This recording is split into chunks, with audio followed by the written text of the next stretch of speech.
Les Seigneuriales, Résidence Senior présente les rendez-vous de Myrtille. Bonjour Tata Myrtille. Tous les bons plans, des conseils et des solutions sur Radio CHU, présenté par Tata Myrtille.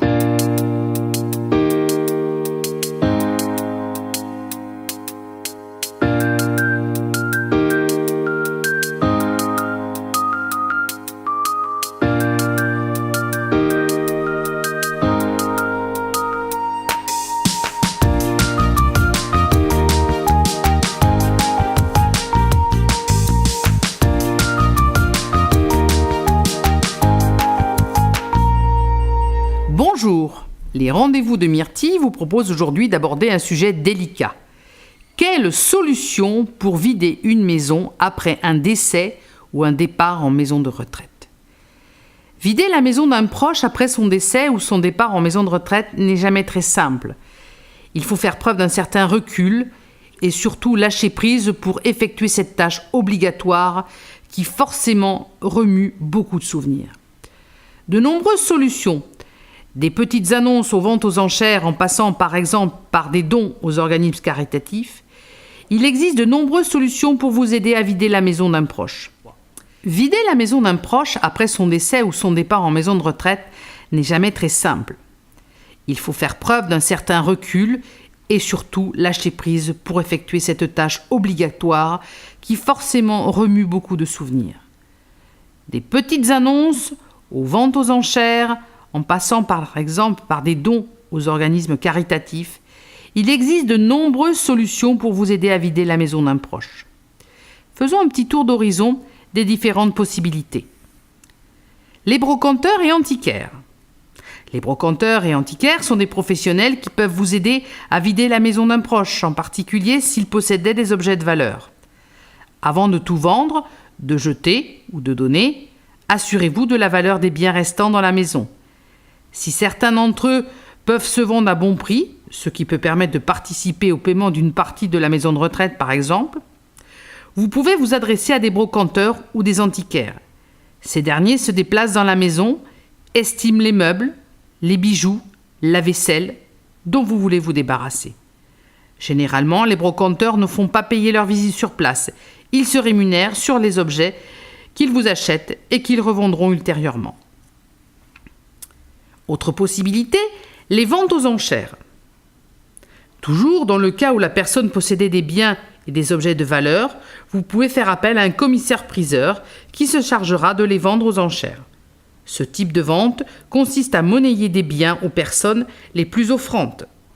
Ces ventes sont publiques et dirigées par un commissaire-priseur et ouvertes à toutes les personnes majeures, responsables et solvables. Ce service a bien sûr un coût représenté par la facture de l'intervention d'un commissaire-priseur, à laquelle s'ajoutent des frais de vente qui varient en fonction du volume de biens jugés, entre 200 et 600 euros. Tata Myrtille, on t'adore. Les dépôts-ventes sont également une autre solution pour vider la maison de vos proches. Le dépôt-vente, c'est un magasin où vous pouvez déposer vos biens, le plus souvent des meubles ou des objets encombrants pour pouvoir les vendre. Vous confiez ce dont vous voulez vous débarrasser au commerçant qui se charge de la vente à votre place. Ce dernier vous prendra ensuite une commission équivalente à 20 ou 30% du prix de vente. Vous pouvez également réaliser un vide-maison. Les vides-maisons connaissent de plus en plus de succès comme solution pour se débarrasser des meubles et des objets qui restent après le départ de personnes. Il s'agit en fait de l'organisation d'une vente privée à l'intérieur d'un domicile ou de son jardin. Si le vide-maison a pour avantage de ne pas avoir à transporter les biens à vendre, il demande en revanche une préparation minutieuse et il doit respecter certaines règles. Si vous souhaitez organiser un vide-maison, vous devez en effet avertir la mairie du lieu de l'habitation 15 jours avant la date prévue, soit par lettre recommandée, soit via un formulaire remis directement à la mairie. Un justificatif de domicile et une pièce d'identité est demandé à l'organisateur du vide-maison. Une affiche placée devant la maison et des annonces sur des sites internet spécialisés permettent de faire connaître l'événement au public. Un vide-maison dans le même logement ne peut avoir lieu que 2 fois par an, mais sa durée n'est en revanche pas limitée. Toutes les municipalités n'ayant pas forcément les mêmes règles, il est conseillé de se renseigner au préalable auprès des services concernés. De plus, un vide-maison ne garantit pas de se débarrasser de la totalité des biens disponibles. Il existe aussi la solution des entreprises de débarras.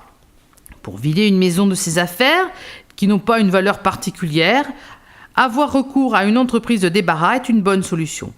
C'est elle qui se charge de retirer de la maison l'intégralité des meubles et des objets dont vous souhaitez vous débarrasser. L'intervention de ces professionnels est la plupart du temps rapide et permet de pouvoir disposer très vite du logement vide pour le revendre ou le restituer à son propriétaire. Selon l'entreprise choisie, les meubles et objets récupérés partent soit à la déchetterie, soit ils sont donnés à des œuvres caritatives. Sachez que certaines de ces entreprises assurent en plus le nettoyage de la maison une fois vidée. Si vous souhaitez vous débarrasser rapidement d'objets sans valeur, les petites annonces peuvent vous permettre de les revendre. De nombreux sites internet, notamment, sont à disposition pour effectuer cette démarche. C'est l'une des solutions les plus simples, mais qui demande de la patience et surtout d'être vigilant. En effet, les mauvais payeurs sont légion sur certains de ces sites. Pour finir, vous pouvez également vider la maison grâce à des associations caritatives, comme Emmaüs par exemple. Renseignez-vous bien avant de faire venir ces organisations ou de leur apporter les objets ou vêtements dont vous voulez vous débarrasser, car ils ne prennent pas forcément tout. Le proverbe du jour de Myrtille. Enchères, brocanteurs, vide-maison. Les circuits pour vider une maison ne manquent pas. Une dernière solution, garder pour transmettre. Mais c'est une autre affaire. Terminons par la pensée positive. Aujourd'hui, un proverbe français nous dit « On est toujours trop riche quand on déménage ». Merci de votre attention et à très vite. C'était les rendez-vous de Myrtille. Retrouvez les conseils avisés de Myrtille. Bons plans, conseils et solutions pour les seniors avec les Senioriales, résidences seniors. Merci, Tata Myrtille.